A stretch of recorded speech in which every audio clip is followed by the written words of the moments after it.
Guys, it is going down this weekend at UFC 292 as Sterling defends his belt against Suga Sean O'Malley. And my partners at DraftKings are offering an incredible deal for all new customers who sign up using my promo code Sonnen. New customers can bet just $5 on any of this weekend's fights and receive $150 in bonus bets instantly. You can even use your bonus bets on DraftKings same fight parlays for a shot at an even bigger payout.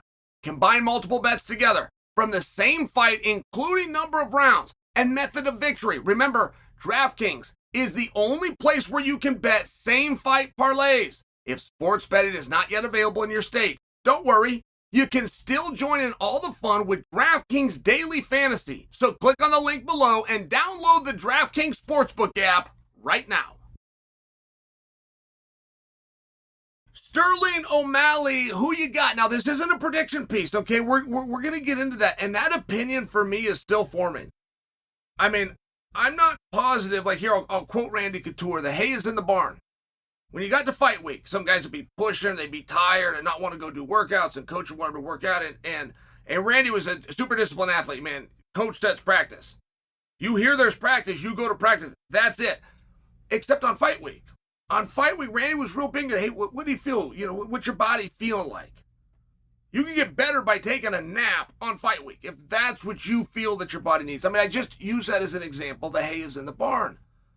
We use that at Team Quest because Randy said it. We used everything that he said. But I will share with you, it is slightly different coming from a heavyweight in Randy who didn't have to worry about that scale. This week is an important week. I'm not convinced the hay is in the barn. And you want to know who else isn't convinced? DraftKings. Because guess what? They're even. Have you ever hear John Anik talk gambling? Or you ever hear Ian Parker talk gambling? They're exact. If you want to be exact, Suga Sean is the favorite, but he's a favorite by like $10. I mean, it's even money. It's minus 120 to plus 110, just to be exact with you, okay? But that's as even as you're going to get. You could look at Ian Gary taking on Neil Magny. It's 4-1. I mean, DraftKings isn't afraid to spread the butter around. And they're just not sure on this match. And frankly, I'm not either. Both of these guys are very good, right? We can all agree on that. Doesn't matter where you sit. You're a Sterling fan. You're an O'Malley fan. You're a reasonable person to say they're both very good. And moreover, people that have accounts and are willing to part with their hard-earned money at DraftKings, right down the middle. Now, what I would share for you, it would seem as though championship rounds would have to favor Sterling, just through the experience.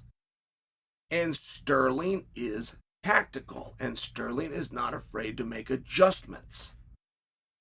I mean, he made a big adjustment. If you go look at the rematch with Peter Yan, where Sterling threw away 2 rounds, he was so sure strategically that he won 3, that now he just needs to beat the clock. I mean, that's a risky game. And guess what? Guess who must agree with me? Sterling, because he gave away no rounds against Cejudo. And when he gave those 2 rounds away against Yan, which was very clear, he very clearly was no longer trying to beat Yan, he was trying to beat the clock. When he gave those away and it went to a split decision and he realized, hey, this is risky math. This is a risky strategy. A byproduct of that is many people that witnessed it thought you had a tired Sterling. And that was not true. I could see it very clear. I knew what he was thinking. From one wrestler to another, not fighter to fighter, from one wrestler to another, I knew when he was controlling mat space and he was eating up time. I share that with you because that got tested against Henry, who's going to put one of the best paces on you. He's one of the great competitors out there. Not only one of the great fighters, Henry Cejudo, he's one of the great competitors. He's never going to stop trying to beat you. And Sterling held up. Not a question he can go 25 minutes. There's a question for Sean. I've seen Sean get tired. I'm not suggesting that, or he doesn't train right. I'm not suggesting that. I'm saying if you have to give a nod in a category, one guy showed it and one guy hasn't been in that situation, right? It's one of those spots. Same thing goes with the end of the night. Same thing goes with main events. There's a lot of stuff here, and you will have to wonder Is Sean O'Malley ready to be champion? And that question is not an insult. In fact, that question directly implies that someday he will be. I'm just asking if it's now. I'll use my son because he's sitting in the corner. He's 8 years old, getting ready. A couple of weeks to go into the second grade. He can't drive. He's not ready to drive. He can't reach the pedals. That doesn't imply that he's not going to be a great driver when it's time. Right? I mean, do you see what I'm saying? People get scared of success. It's very hard to articulate. And the way Sean O'Malley has come up and the tests that have been put in front of him, including being ranked number 10, taking on number 1, a former world champion, Peter Yan's as good of a fighter as you're going to come across. Like, if you have a goal to go be a fighter and there's some magic wand, and they go, well, I could just make you as good as Peter Yan is right now. Take that deal, because you're likely to never get there. He's as good of a fighter as you're going to come across. Sean was ranked number 10. Many people thought that fight shouldn't happen. Dana stepped in, defended him, said you got to step up sometime, and it's now. And Sean dealt with it just fine. The reason I point that out is when I ask these questions, that they aren't to then plant a negative seed. Sean's the guy. DraftKings agrees that he's the guy. The fact that it's even money tells you that, but I'm still interested in this specific week. I will never forget about the greatest fighter of all time, George St. Pierre, who dominated Matt Hughes in a world title fight, and with 1 second left in the round, just gave Matt the match. Gave it to him. And then said after the match, I got in there and it was Matt Hughes and I just didn't think I belonged. Now I know that I do. And George never had a close match again. I just share with you, like, there's some things that happen. There's some experiences that you have to have.